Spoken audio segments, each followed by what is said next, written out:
هفته پیش من این الکترو لانچر رو ساختم که با وین چارج کار میکرد، اما کلی کامنت گرفت که ما این همه وین چارج از کجا بیاریم. برای همین امروز میخوام یه الکترو لانچر جدید بهتون یاد بدم.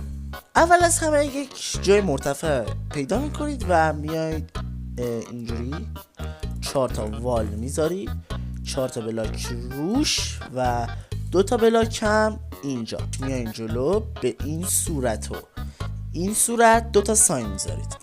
این 2 تا بلاک رو آب میذارید، یه دیسپنسر آب رو چست رو میذارید و چست رو پر از قایق. حالا این لیور رو میذارید تا قایقا بیاد تموم بشه. وقتی قایق تموم شد بار دیگه هم کارو میکنه و میایید اینجا گلاس پین میذارید. حالا میایید پشت اینجا این لیور رو میزنید. بعد از اون 3 تا میرید بالا، یه دونه اینجا، پیستون، گلاس پین، لیور، قایقا رو میشکنید، یه بلاک میذارید روی این گلاس پینه، یکی جلو یکی بالا و میرید بالا. حالا میرید توش